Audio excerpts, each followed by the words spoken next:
Welcome back to the final chapter on the learning of algebraic chess notation, and here we shall learn how to record ambiguous moves. Let me just take you through this. So I am confident that by now you have got enough grip on algebraic chess notation so as to confidently record a game or go through a game presented in a book or other format of chess literature.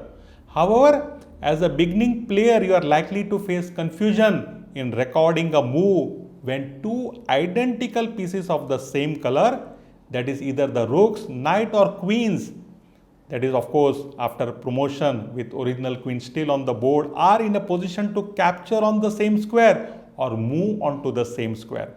Let us understand as to how this ambiguity can arise and how do we record the move correctly.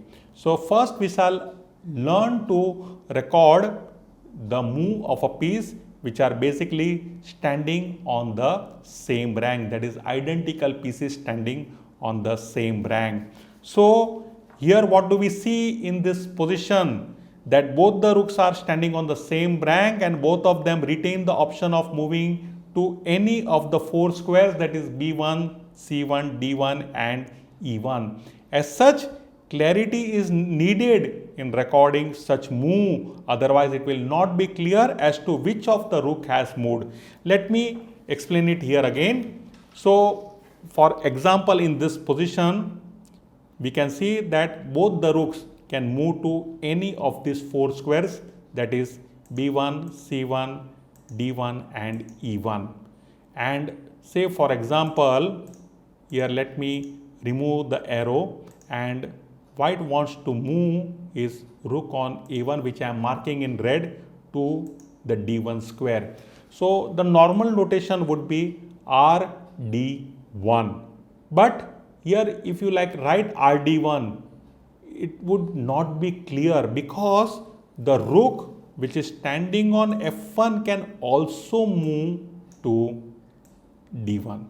So that's why more clarity is needed. And what you will be doing here, you will be adding the file name because both the rooks are standing on the same rank. So here your move to D1 would be RAD1, indicating that the rook which was standing on A file has moved to D1. In case if the rook on F1 is to be moved to D8, then the notation would be RFD1. So I hope you have understood how to record it. It's very simple, not to be confused, like it's not difficult. You only need to add the separator. So RD1 was the normal move, but the separator was the file. One rook was standing on A file, other rook was standing on F file. It was the rook which is on A file which has moved. So your separator is RAD1. And in case if other rook were to move, it would be recorded as RFD1. Moving ahead, let us now learn to write the notation for identical pieces on the same file. So here we see both the rooks are standing on G file, one is on G8, another on G5, and black is about to move his rook on G8 to G7, which would be recorded as R8G7. Now you can see here that since both the rooks are standing on the same file, it is not correct to use the word G, that is the file name, the separator. In that case, because the file is same, the separator would be the rank. So here we find that rook is standing on the 8th rank. So the notation would be recorded as R8G7. I hope you have understood the difference between the previous example and this one.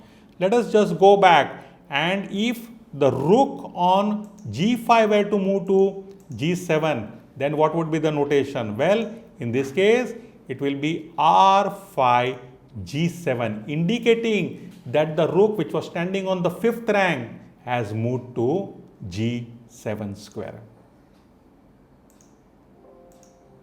Now we shall examine how to record capture with a knight, that both the knights are in a position to capture on A3. And here we see both of them are standing on C file. That means the separator would not be the file but the rank. So here, for example, the knight which is on the C2 square on the 2nd rank is capturing the pawn on A3. So the notation would be recorded as N2. That is, 2 means indicating that the knight which is standing on the 2nd rank is capturing on A3. N2 captures A3 or N2 into A3. If the other knight were to capture, it would be recorded as N4 into A3. You can see both the notations here. Let me just recap the first one, N2 into A3, and if like black were to capture with the other knight, then it would be recorded as N4 into A3. Moving ahead, and similar sort of example, an analogous position where both the knights standing on different file or rank are in a position to move or capture on the same square. So here the capture of the black pawn on C5 by the white knight on D7 here would be recorded as N D captures C5. And if this knight is capturing the one which is standing on the E file or E4 square, then it would be recorded as NE into C5. So I hope you have been able to understand both the capture here. Our separator was file. One knight was standing on E file, another was standing on D file. They both are in a position to capture on the C5 square. So if we are to capture with the knight which is standing on the E4 square, the notation would be recorded as NE capture C5, or in case if it was by the capturing was to be done by the knight which is standing on D7 square, then the notation would be ND into C5. The final example, and like here what we see is that all three queens of black, its turn of black, are in a position to capture on E5. It's a rare case at a top level tournament where we had seen 3 promotions, rather 2 promotions, and with original queen still on the board, and this position has been reached with black to play, and we can see like all the 3 queens in a position to capture the pawn on E5, and black actually played by capturing the pawn with his queen placed on the F5 square. So the capturing would be recorded as QF, indicating that the queen is standing on the F file, captures E5, QF into E5. In case he decides to capture with the queen on E4, it would be recorded as QE into E4 plus. You have to add that plus sign, it's a check to the king. In the previous example also I forgot to mention that QF into E5 plus the capture, the check sign.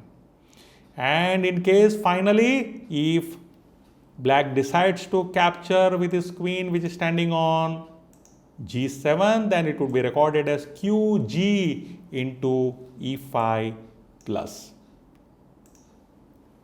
So friends, I hope you have understood how to record such ambiguous moves, and do record it properly, because otherwise normally disputes happen, and then it would become very difficult to understand as to which of the 2 identical pieces had moved to a particular square.